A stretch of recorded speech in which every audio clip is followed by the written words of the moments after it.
and good evening. We're on MannTalk and it's Sunday evening. I'm going to be speaking to a Douglas candidate for the by-election on Thursday. There he is in the screen, Mr. Samuel Hamer. So, a few days to go. Just tell me what's been happening.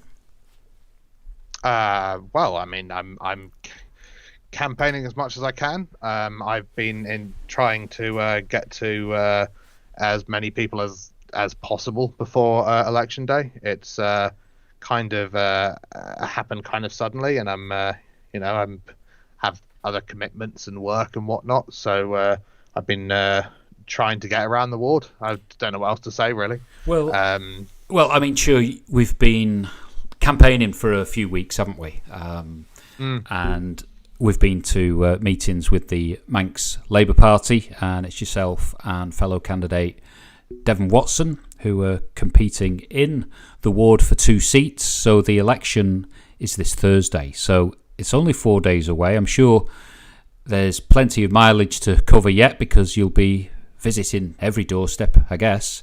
But so far, I will endeavour to visit every doorstep. I will certainly have my manifesto delivered to every doorstep. Yeah. I hope I can visit every doorstep. But it's a tough call. It's a tough call. It's a big area, isn't it? It's a big area. It's only been a month. I'm trying to prioritise, and I hope I can get to everyone, but I can't guarantee that will be the case. But I think it's fair to say that with your social media reach and with the leaflets, I've got one here. So if you're in Douglas area, that's one of my sorry I missed you. That's what you get if I called and you weren't in. And the thing is, I'm sure your reach has been far and wide because I know that you've put a lot of effort, a lot of time, and the people around you have been really helpful in getting your message out there. So you've been on the doorstep, and it is one of the most interesting parts, if not the most interesting part of any election campaign, is what are people talking to you about? Well, certainly in the areas that I've been to, which have been mostly in I'll say Tynwald District and Windsor District, but people don't really know what those are. But closer towards the town centre than further out in like Derby Square way. So what people are mainly angry about is the state of parking, in all honesty. That and abandoned buildings, I'd say, are the two big issues that everyone's pretty frustrated about. And despite the fact that the council has a long-standing line of saying that that parking is a DOI issue mainly, they kind of fail to acknowledge the fact that they are somewhat responsible for the cycle that results in there being less parking to begin with. They sorry, I thought you were about to talk, so I stopped for a moment there. That's okay.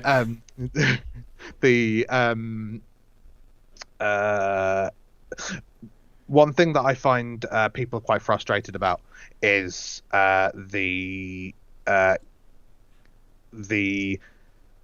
line that they get often from their councillors, at least this is what people have said to me anyway on the doorstep, is the line that they get from their councillors is usually one of it not being under the council's remit or something the council is unable to do.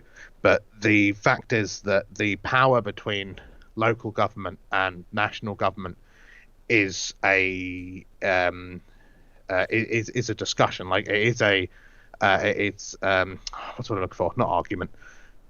Sorry, I've lost my word now. But it's a debate. It's something that they decide together. It's an ongoing discussion, and it goes both ways. So I think it is a cop-out when an elected representative turns around and says, that's not my issue, so therefore I'm going to stop advocating for it. And I feel when it comes to the likes of parking, that is something that Douglas Council has done. Well, surely anyone who's been elected on a local front should recognise that they're a voice for the neighbourhoods, and it's the first line of contact. And surely they must recognise that anyone who's been served with, a variety of problems in the community, and you mentioned parking, and we've been talking there about, we're talking about Christian Road, aren't we? Bucks Road, Tynwald Street, that sort of area where it's quite congested. Allen Street, Princes Street, Domain Road is very bad. So we know in that area there's a lot of people living in apartments, flats, houses. We don't know what the population sort of density is, but we know that there's a lot of cars there. So surely it would be on the remit of anyone who's a Douglas councillor to be sympathetic towards those concerns and share those concerns with the department and with the local MHK. Isn't that the job? Isn't that part of the job? Yes, I would say so, and I'm not, and I'm aware that councillors do on occasion discuss these things with the DOI, but to me it seems to be such a big issue that it should be almost like a weekly event of the council to be like, right, what are we going to do to sort parking? What can we do to either force the DOI to do something about it or to try and alleviate it in some other way? I'll give you an example. Like a lot of the parking issues you get during the day, especially down in Tynwald district, which would be, as I say, like Allen Road, Princes Road, Tynwald Road, those ones, and also all the way up to where I live on Raphael Road, which is next to Domain. Most of the issues that come up there during the day are people who work in the businesses down in Douglas who park their cars in all these streets and then come out every 2 hours or so and then just move them around to avoid the traffic wardens. And I'm aware this happens, and I work in one of those businesses. And although I walk to work every morning, I'm aware that a lot of my colleagues are doing that same thing because there just isn't enough parking for them. And something that the council I think should consider is whether they can create a form of park to ride scheme, whether there's some incentive they could use to persuade the people working in these businesses to use the council car parks instead of the streets. Perhaps maybe lowering the price of the council car parks or giving out permits for the car parks if you are like giving businesses certain amounts of permits they could give their employees, things like that. I just feel that there's a lot of things they could do to try and alleviate the issue that they just seem to not do for one reason or another, or at least I feel that they've stopped advocating for it. They've stopped trying to solve the issue.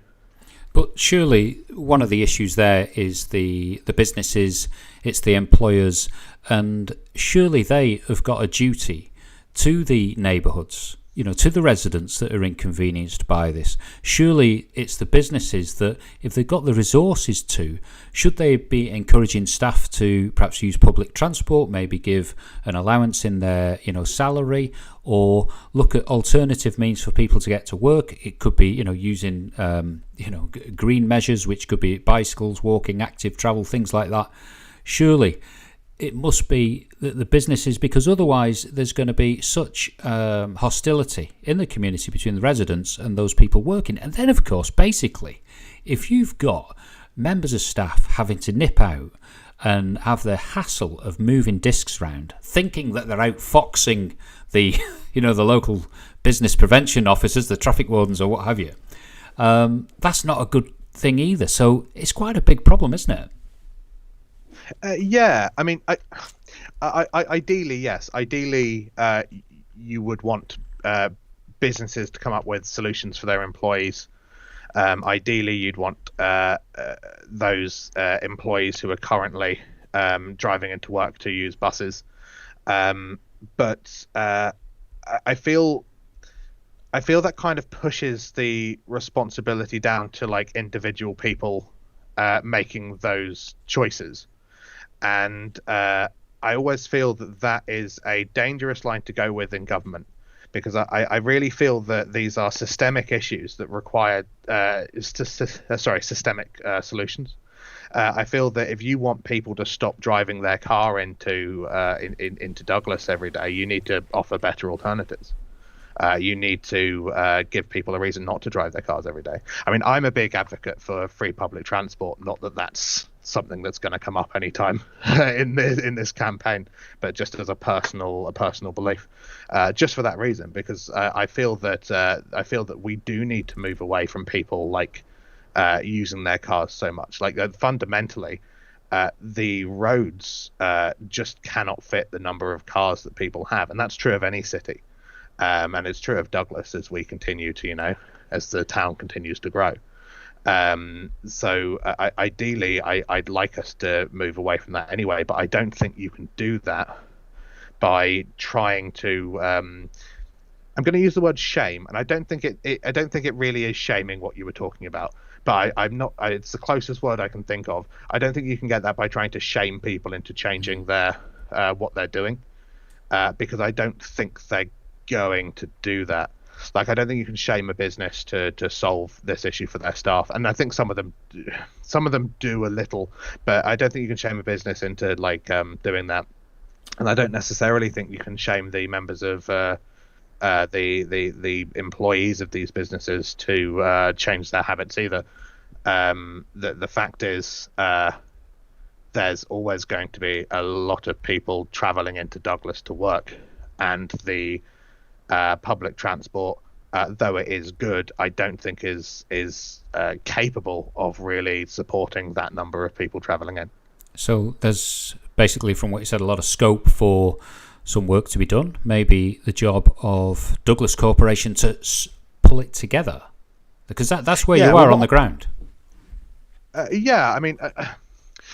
My part of my problem is I don't have access to all the data, and I don't know whether all the data even is there. What I'd love to know, as soon as I get into the council, whether they have a exact number of how many parking spaces there are in Douglas total, and how many people use cars as far as they know, and how many people travel into the town every day. Like, these are things that they need to know to be able to start really trying to solve this issue. And I don't think that data really exists. I mean, they have rough ideas that I found online, but I feel that as a starting point, we need to find out those things, and then we need to move from there to try and get those figures to get closer to each other. Because fundamentally, there's just too many cars, not enough parking spaces, and too many people needing to do stuff in Douglas. Well, what you say makes absolute sense, and I'm pleased to say, Sam, that we have got online viewers at the moment, and if anyone has got any ideas, solutions or comments, please put them in the comments box, and we can perhaps answer online as we are live. Now, Sam, tell me more. Sure. Tell me more. It's too late for me to put them on my manifesto, though, so if they're really good ideas, then I guess I'll just have to read. You'll carry them. You'll carry them. You'll carry them with you. Yeah. So yeah, I'll pretend they're mine, obviously. So, but it's just. Well, you're representing the electorate. That's what it's all about. So exactly. Yeah. So tell me more. What else has been happening on the doorstep? Oh, sure. I mean, it's kind of as I expected. Most people either don't seem to be in or pretend to be out when I call, which is fine. I mean, it's their choice, really.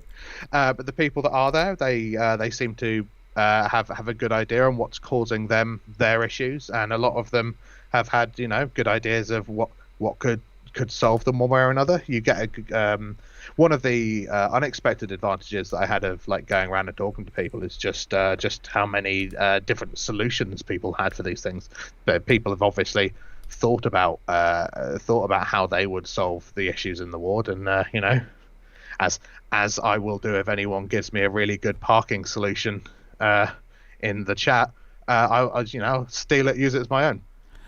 Well, I've just who have we got? Oh, we've got Andrew Bentley. So Andrew Bentley, hi, Andrew. he can hear what's going on. So I'll just read his comment out. Can you see that, Sam? Can you see that pop up on the screen? I'm not sure. Yes, I do happen to have YouTube open.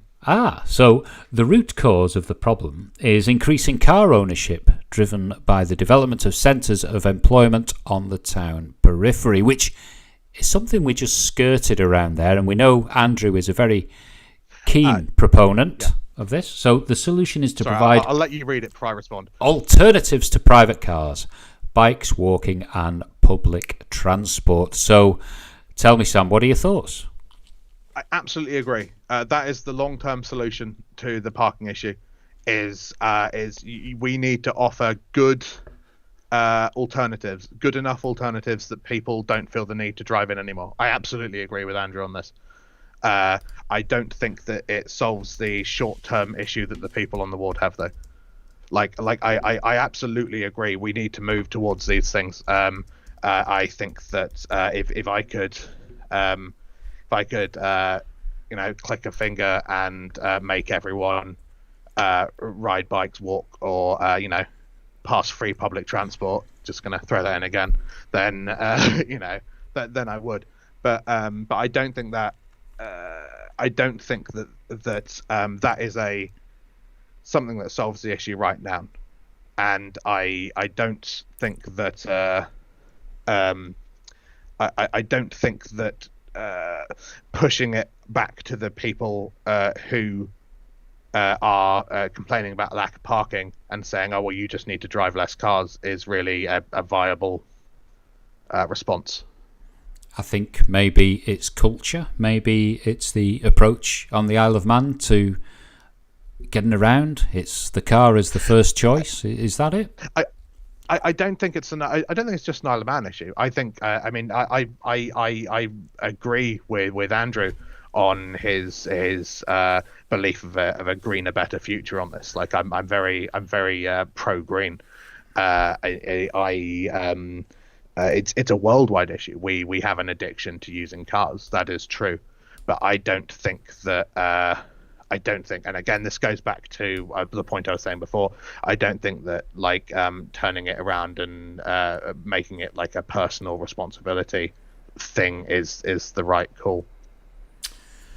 Well, I just pulled up your manifesto, which is a trifold. I've got that on the screen now. Quite a lot of work has gone into this. It's got all the information and with your phone number and what have you. So when you've been delivering the manifesto and speaking to those on the doorstep, those that you're hoping will put a cross next to your name, what other issues are coming up? Because obviously traffic is number one, and you look around the neighbourhoods and they've not exactly been redesigned, have they? Over the years, it's the same old. But what other matters are coming to light? Sure. Well, just on that point, I'm aware that these things don't change overnight. We can't demolish Douglas and start again. That's not really a feasible option. So these things, they're always going to happen slowly, but it's worth voting in, I'd say, to the residents of Derby Ward. It's worth voting in people who want to move it in that direction. But anyway, the second biggest issue, I'll say, just because you asked me what other issues I care about. My second big issue that I run into a lot on the doorstep that people want more advocating for is abandoned buildings on the ward. There are a lot of abandoned buildings, and to a lot of residents, it doesn't take much for them to realise that some of these issues can be solved by fixing the other issues. Why are they abandoned? Just tell me, why are they abandoned first? What are they? So there's quite a lot of them. So I can't speak on each individual. I can't speak on them all generally here. But there's a few different reasons that happens. I'm actually probably going to be quite quite high level on this, and that fundamentally they're abandoned because their owners think that they can make a profit with them long term, but can't make a profit with them in the short or medium term. That would be my one answer for all of them. Actually, that's a good high level answer. I'll say. Fundamentally, the owner thinks that they can make a profit with the land or the property on the long term, but can't do it on the medium or short term. And that possibly which is fine for them. Sorry, that's possibly not to the benefit of the neighbourhood and the community around.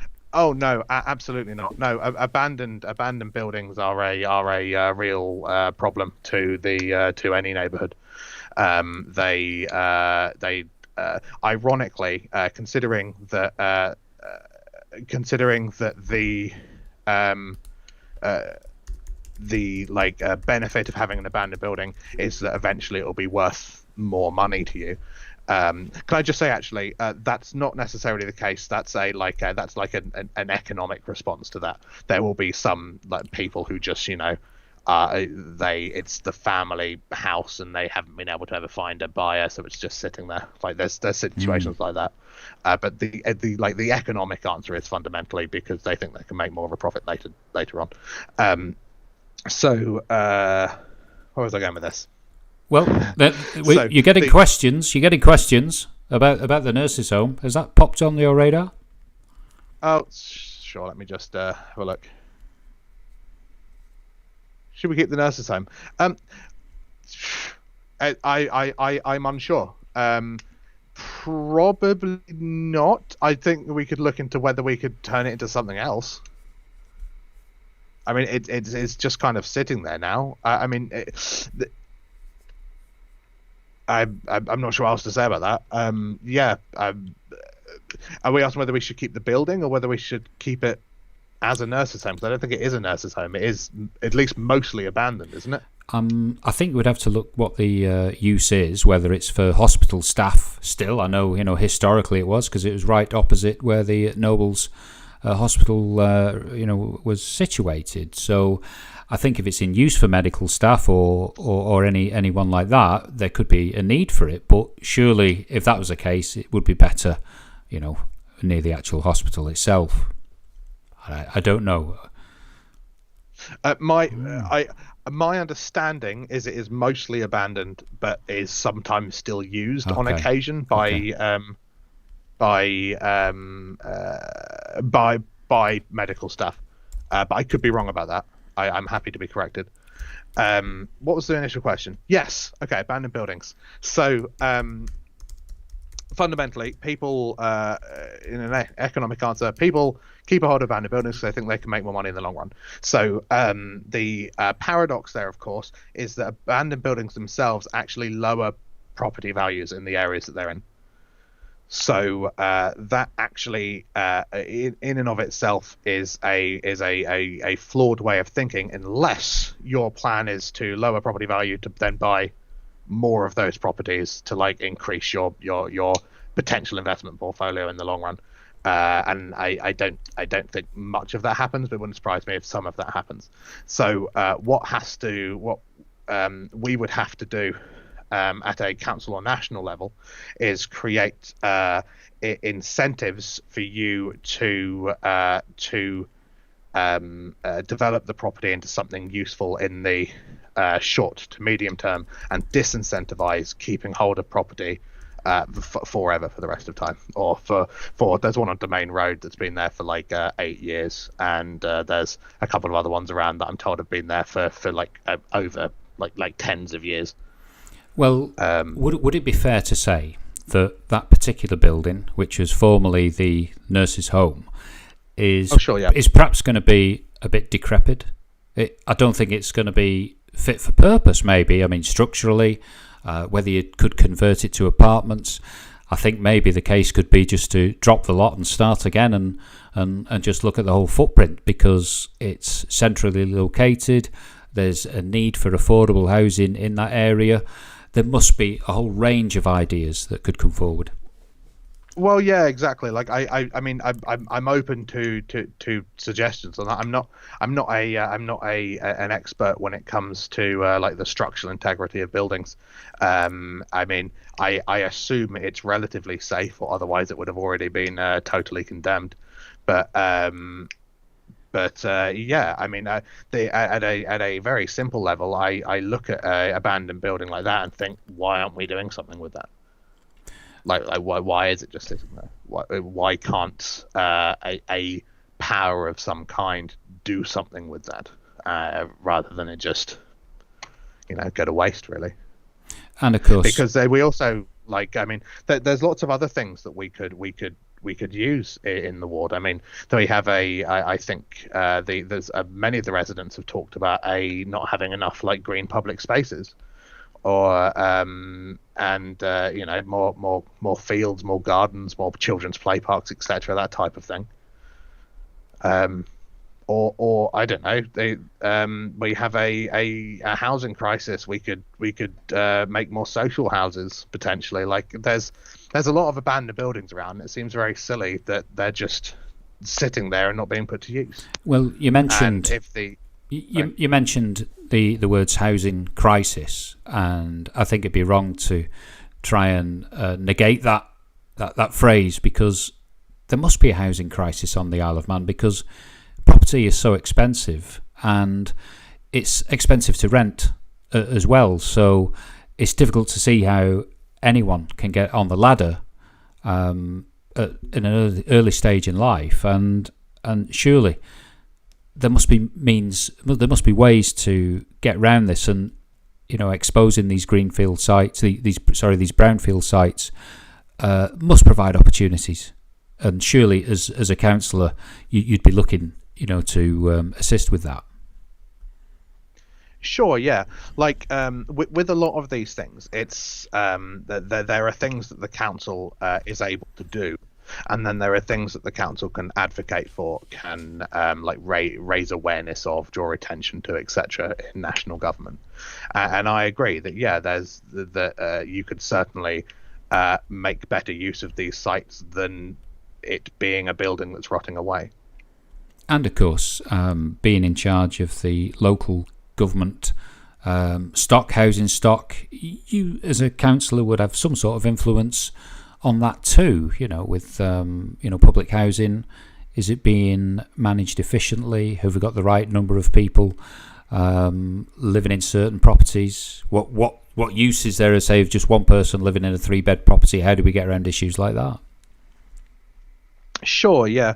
I mean, that I always find a bit of a difficult topic, because on the one hand, I always agree with the thought of one person living in a 3-bed house. Their kids have grown up and moved on, etc. That type of situation, and I agree with that sentiment. But I fundamentally get a really bad feeling about turfing people out of their houses. So I agree with that sentiment, but I think that even in situations like that, the council has to be somewhat sympathetic, has to be treat people like human beings. Well, it's a very emotive topic, what you've just highlighted, because you can have a family member that has been resident in a particular property all their lives, and there's so much emotional attachment to that building, and it must be very difficult to move people on in those instances. Yeah, I agree. And the issue, as I say, like I understand the argument. Like on paper, that person shouldn't be in that house because that house can be used by another family, and in a perfect world they wouldn't be. But we are humans, and I don't know. I feel that it's not always as simple as just saying, well, this person needs to be turfed out of their house and into this one. Like that always makes me feel kind of uncomfortable. but I do understand the frustrations with that. So I agree. Yes, I don't know how we fix that as an issue, but that is an issue, and I think it has to be dealt with compassionately as much as possible. But my one of my concerns is I was visiting some of the council houses down in Westmoreland with my fellow Derby Ward candidate Devon Watson, and fellow Manx Labour Party candidate, I should say, and some of the states of those properties were actually quite appalling. Yeah. We were in one that had, I believe, how many children did I count? I think it was 4 children. There was one which had 4 children, and and one of the adults in the property was a nurse, was a what's the term now? Can't remember. Medical worker, was a nurse. Yeah. And when they invited us in because they had a lot to complain about, and they were showing us that that the walls had holes in them. There was a leaky roof. There was paint flicking off everywhere, and they'd recently got moved in from another house on one of the I'm going to forget the name of the scheme. I'm really bad at this. One of the council house schemes they have, or council property schemes they have, is a way of swapping like the council houses between each other depending on your needs. And they had gone through that scheme, and they'd switched council houses, and they were told that a lot of these issues would be solved before they moved in. And then when moving day came, it just was never solved. They were just moved into this council house that had all these issues, and they don't really have anywhere to complain about that. And I certainly got the impression when I was talking to their neighbours who were also in council owned accommodation, that they believed that this scheme for the most part was a way of just moving all of them between different council houses that are in a bad state of repair, and creating a situation where they never had to really fix any of them. But I can't be sure about that. That sounds a bit conspiratorial, but they certainly seem to think that was the case. Well, you think should be lashings of sensitivity and care in respect to housing and in respect to tenants, and just checking out the comments box, and it's Uncan Man who asks about the eviction policy, which is an absolutely horrific process, an awful experience for someone to be put through. It's something which they wouldn't choose to do, and we know that it was a case that featured in the press and in the public domain, but I think we've got to be careful about what we can talk about actually on the live stream now. But you can see the comment to the side. Yeah, it's from Uncan Man. So it's about an eviction in which resulted in a tragic death, and I'm sure you can give some comment on it in what your stance would be into dealing with evictions, and maybe have a thought on that now. Maybe it's something that you've come across in your research and in your canvassing when you've been treading the doorsteps and so forth, but surely that was one of Douglas Corporation's low points of all time. Sure. Yeah. No. Exactly. I'm fundamentally it boils down to not dealing with these things with compassion, with looking at numbers on a sheet of paper, looking at figures, and just making decisions that way, which I'm not against doing. Generally speaking, I'm a big data kind of guy, but you've got to always consider the human aspects of any decision that you're making, and realize that every person who you're dealing with is a human being with with wants, with needs, with people that love them, with people who they love. Well, we all need a roof over our heads, and the Isle of Man boasts to be one of the most prosperous, wealthiest nations in the world. So we can't have sad stories like that. I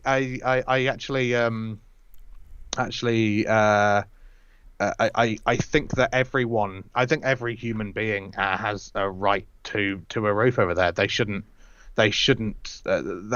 have a right to a comfortable home, and not be worried about being turfed off into the street, or not be worried about being in a situation where you are fundamentally surviving somewhere that is just unlivable.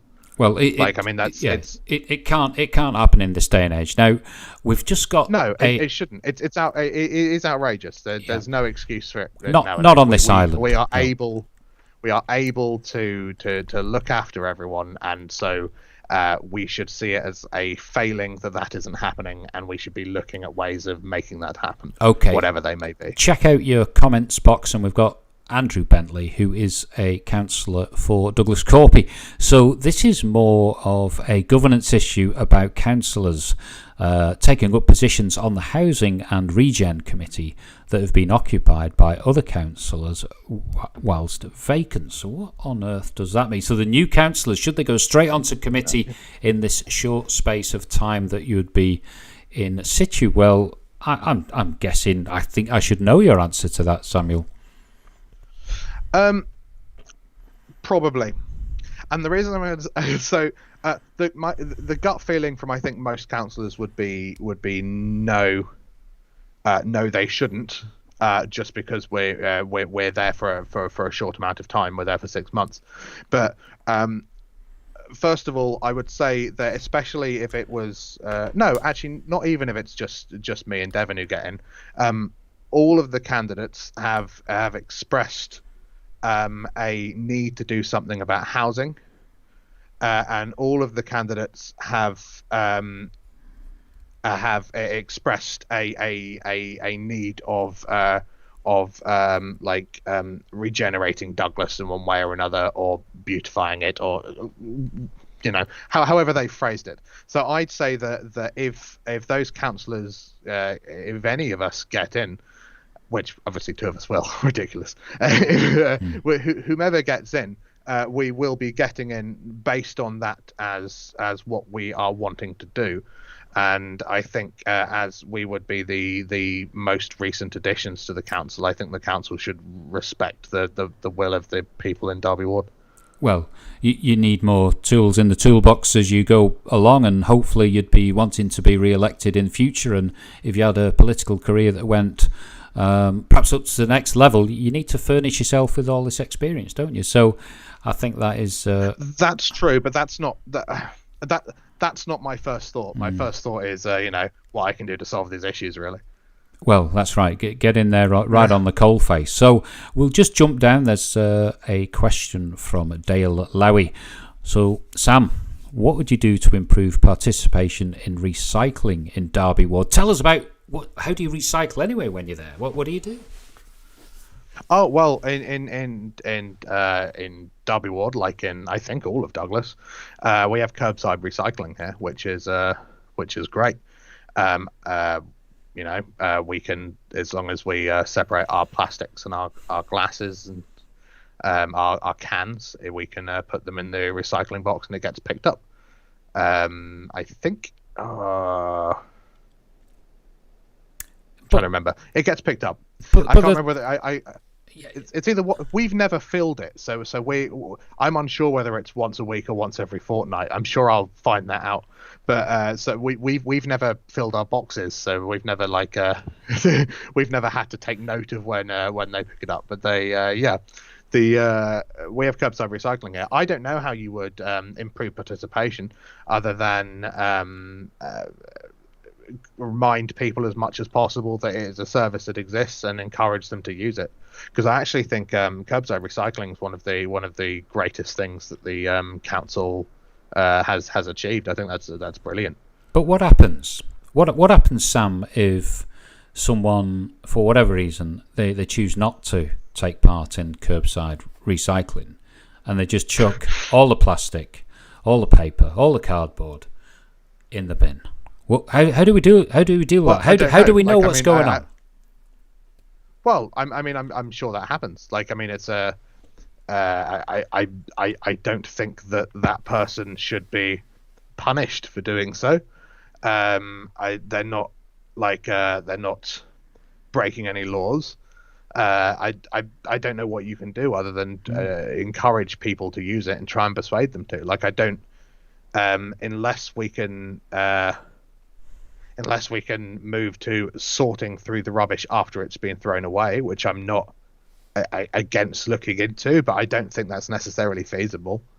I'm unsure. What do you do about that? But what about just a random bin survey that you choose one resident in 20, and we'll take the bin, we'll swap it with a fresh bin, empty bin, and we'll just analyse the contents and try and educate these people who. I mean, yeah, you could do that. That could be. I mean, that could be a way of trying to encourage people to do that. I'd be very much against using that to try and name and shame people, though.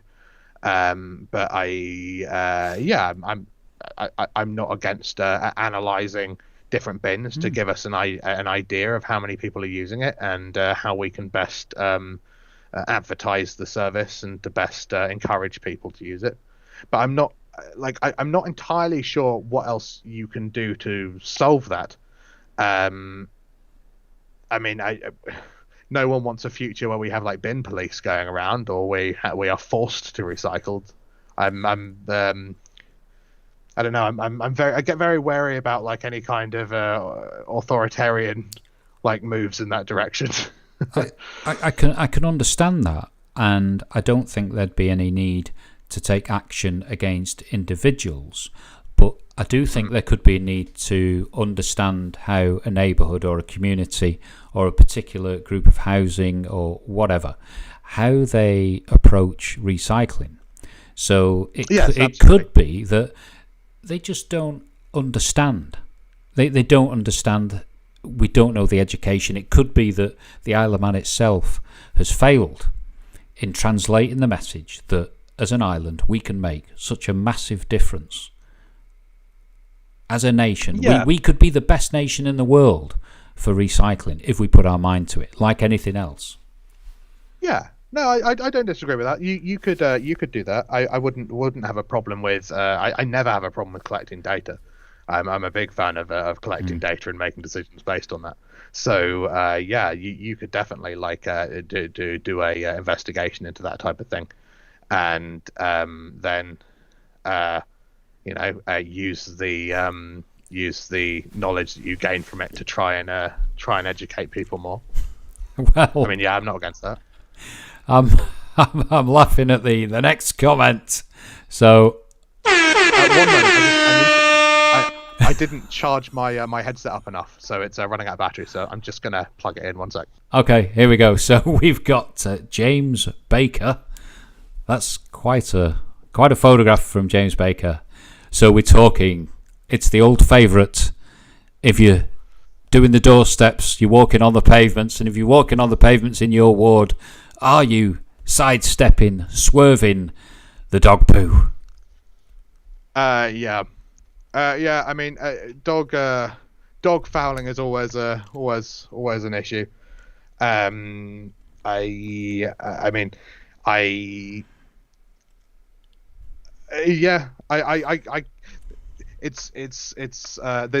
I'm looking at the question that James Baker put forward here, and I'm interpreting it to mean, do I think there should be I don't know, more dog wardens or more people? I don't know, not dog wardens. More.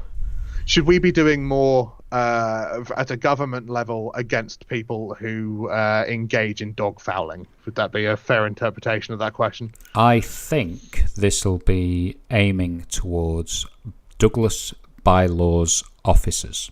Okay, and yeah, sure. I'm not 100% sure what the staffing levels are, and I don't know exactly what part of the budget they take, but I'm pretty sure that they're in existence.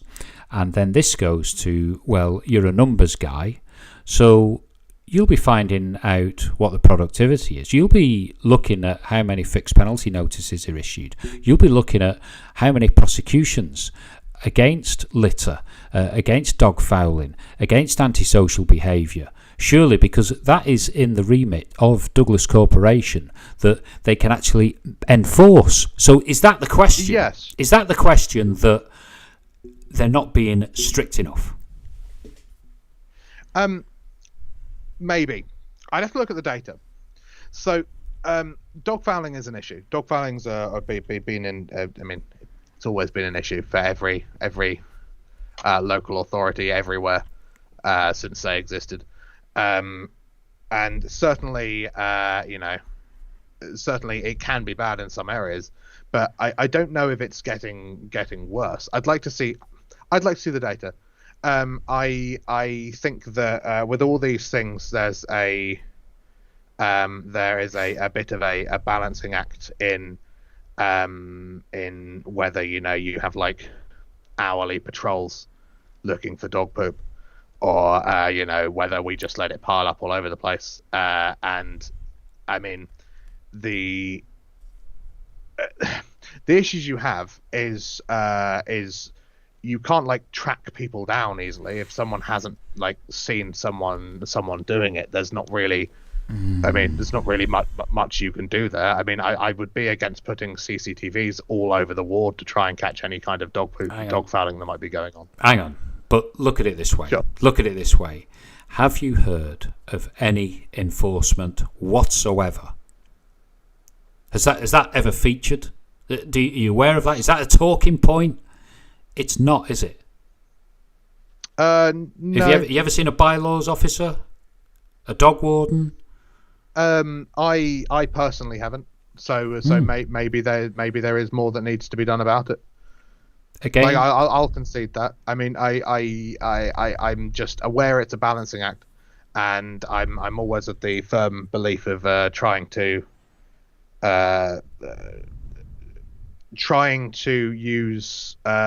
incentivize doing the correct behavior. I really like, yeah. It's possible we need more. We need more enforcement. I will concede to that point. I'd like to see the data, which I don't have access to. I think there's a number of options. I think really the bylaws officers have got to be looked at as to what they're doing, and if they're not able to fulfil their duties, well, why not? Do they need more resources? Do they need more training?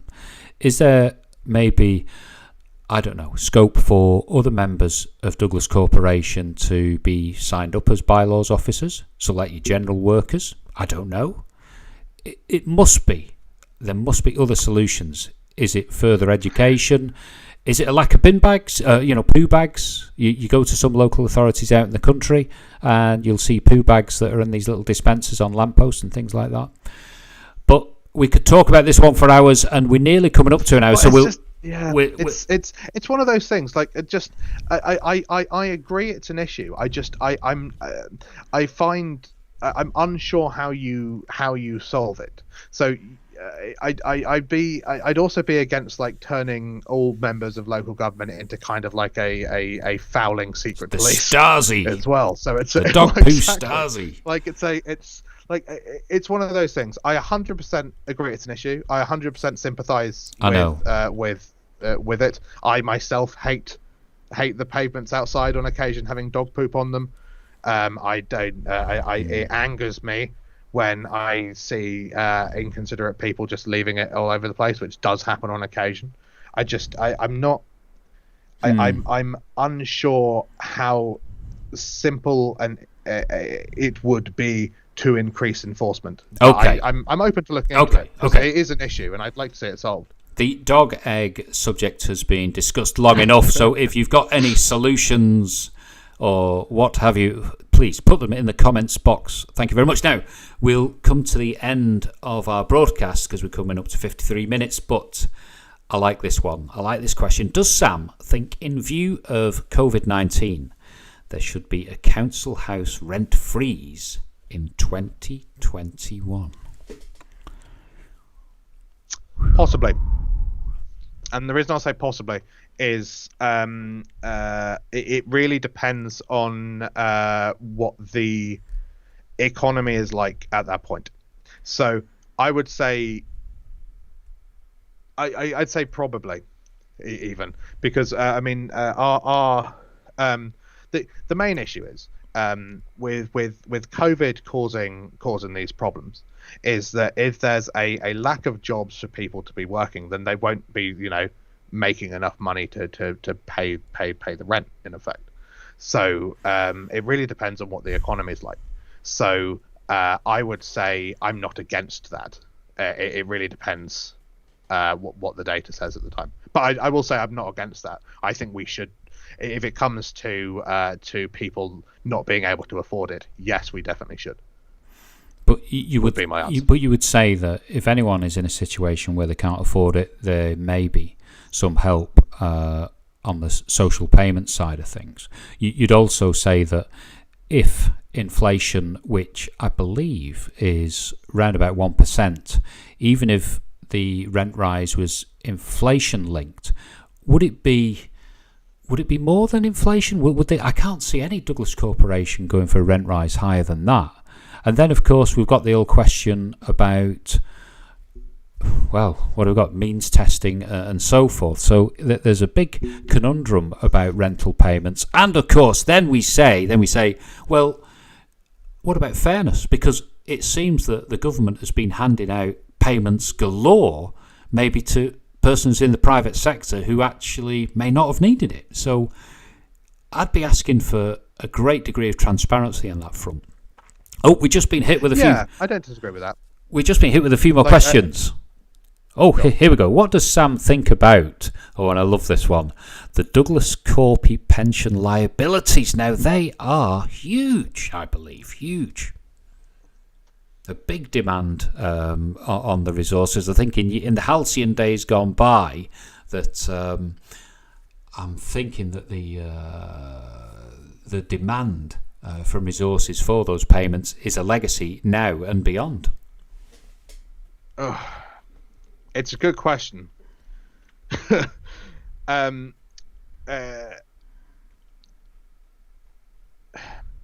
What do I think of it? I guess. What do you mean by what do I think of it?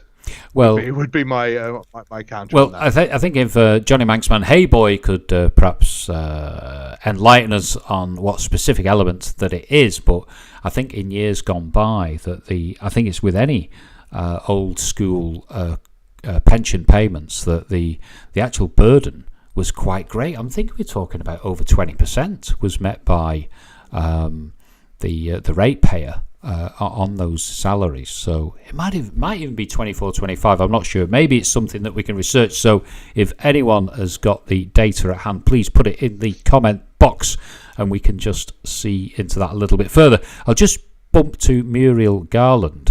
So it was mentioned about a rent freeze for 2021 for anyone that is suffering hardship. How could we have a mortgage payment freeze? How would the banks respond to that? That's more complicated. And the reason that's more complicated is you are paying off an asset. So you actually own something at the end of that. So it's more complicated. I have to think about that. But I'm not against it on principle. Like I'm not against it, but that wouldn't be something the council would do anyway. But I'm not against it that on the face of it. But it is more complicated. Johnny Manx Heyboy has just chipped in, and 25% was about right. So final salary pension. So I'd imagine that the pensions seem rather glorious coming out of Douglas Corporation. Would you be looking at tackling that? Would you be looking at restricting, controlling, taking back, Sam? I don't know. Okay. So, my feelings on that is I wouldn't be against doing that necessarily. It's more to me. To me, it's always been more outrageous that isn't the case elsewhere than it is that is the case in various government situations. So, I'm not. The government has to. There has to be a certain amount of balancing of books, and I wouldn't be against getting rid of it necessarily, but my gut feeling is that the travesty is that isn't the case elsewhere, rather than that is the case in government. So it's one of those things where my heart is with keeping it, but it depends, like what the books say. So what you're saying is that there's some generous payments across government, local and beyond. Yes, but what I'm saying is with a lot of these things, to me the travesty is that pensions aren't better outside of government. Not that pensions are too good in government, but that they are not good enough outside of government. So that would be my feeling there, and it's there is an effect on, and this is not just in pensions but generally, there is an effect where employment rights, including pensions, if they are very good in government, it pulls up the rights of employees, including pensions, elsewhere across the board. So I'd have to think about it. So, I mean, would it be fair to say that if elected on Thursday, obviously the pensions, the staffing, the actual resources that are being diverted, squandered, who knows, would you be looking at Douglas Town Hall? Would you be looking at the staffing and the payment and what sort of legacies that have been carried on year after year? Perhaps it's not one of my priorities, but I'm not like I'm not against looking into that either. Like, you won't find mention of that explicitly in my manifesto, other than I do think that there are things that that the government money potentially shouldn't be funding. But I mean, I guess yes. I guess I would like to look into that, but I would be lying if I said that it was the tip top of my priorities. The tip top of my priorities is there's, as I said, the working out how we solve the current housing crisis. Not that the Douglas Borough Council can do that on its own, but we are a cog in a system that is causing problems. So it would be doing something about that. It would be trying to solve the parking and congestion in Douglas, and it would be trying to do something about some of the abysmal apartments we have in the ward. So I'm not I certainly wouldn't be against trying to look into squandered funds or whatever, but it's not my immediate priority. I don't think certainly comparing us to other countries, I don't think we have we don't have massive corruption issues. What? I mean, well that's one for another show, maybe. Well, here's the thing: if you start using the term squandering, that's what everyone's thinking. Like, that's the thing people are jumping to in their minds, isn't it? Well, I tell you what, we can ask maybe someone else to come along and pass comment on that. Maybe a current Douglas councillor, maybe. I'm sure that's what people think when they say squandering. What they're meaning that, really, aren't they? Well, it's figuratively speaking, but we've come up to an hour, and I must say, Sam, you've done ever so well. First time, I think, in this scenario. It's the election on Thursday, the 15th of October, and you can be contacted on 343. This is my YouTube debut, I'll have you know. 343-887 if you need to speak to Sam. So, and you'll be out canvassing. You'll be treading the pavements. You'll be making your way door to door, and I will try and make all the doors. I'm running out of time, but I'm trying to see all of them. Lovely. Trying to go to all of them. Lovely. To see everyone. Go to all of them. Yeah. No, you know what I mean. We absolutely commend what you're doing. Good luck on Thursday, and hopefully the sun will be shining, and the polling stations will be busy with voters for Sam Hamer. So I've got to say though, last election was only 18% turnout, or last by-election was only 18% turnout. Oh well. But hopefully we'll all everyone will turn up this time. No, we can hope. You've made a big effort. So thank you very much, and we'll speak to you again. Sweet, thank you, Jed. All right. Thank you, everyone, for putting questions forward. Thank you.